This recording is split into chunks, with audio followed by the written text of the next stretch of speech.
Dans toutes les disciplines, les bons élèves doivent toujours être récompensés.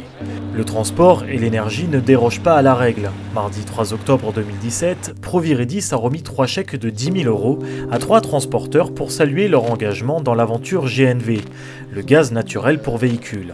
Cette journée aujourd'hui a été organisée par Proviridis pour remercier en priorité les transporteurs qui se sont joints à nous dans un appel à projet difficile à monter.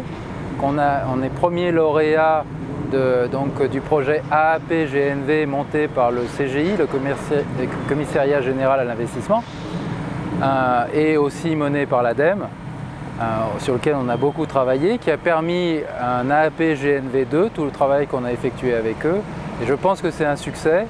Grâce à ça, on a levé 1 million d'euros pour financer 100 camions, donc à qui on donne 10 000 € par camion.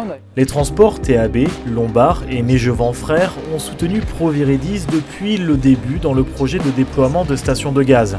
Non seulement en s'équipant en camions roulant au gaz, mais aussi en étant les premiers à venir se ravitailler lors de l'ouverture de la station de Maderica en mai 2017.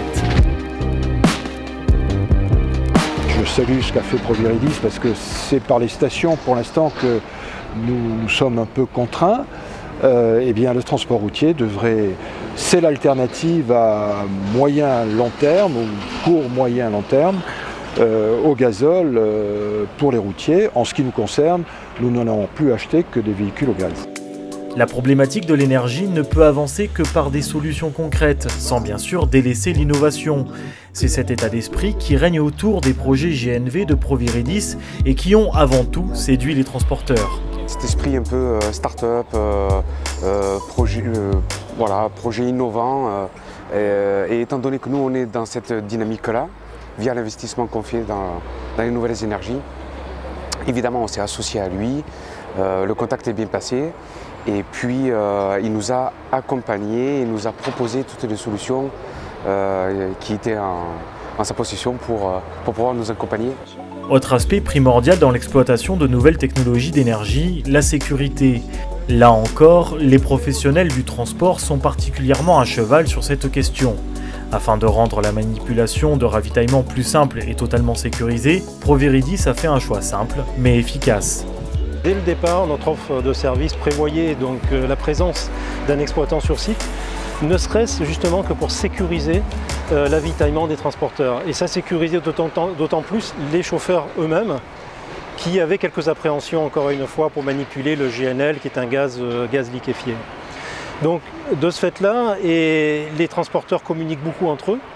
Et aujourd'hui, nous avons un retour très positif de cette présence sur la station. Contrairement, encore une fois, effectivement, à d'autres structures, d'autres stations GNV où aucune présence n'est sur site et qui peut poser des soucis de sécurité, des soucis d'avitaillement, des soucis techniques. L'aventure GNV ne fait que commencer. Même si Proviridis comme ses partenaires travaillent sur la question depuis de nombreuses années déjà, l'ouverture de la première station à Maderica en mai dernier n'est qu'une première étape importante dans le développement global de cette solution énergétique. On voit bien les différences en 3 ans de connaissance de la solution GNV au sein des transporteurs. Aujourd'hui, c'est une solution connue, naturelle, qui est complètement appréhendée et maîtrisée par les transporteurs. Donc il y a eu cette évolution, il faut encore quelques petits passages à l'acte un peu plus importants. L'arrivée de nouveaux matériels, nous le pensons, va donner un coup de booster à la filière. Cette remise de récompense a pour but d'encourager les transporteurs à persévérer sur la voie d'un transport plus propre et éco-responsable. Une aventure qui ne peut se mener qu'ensemble.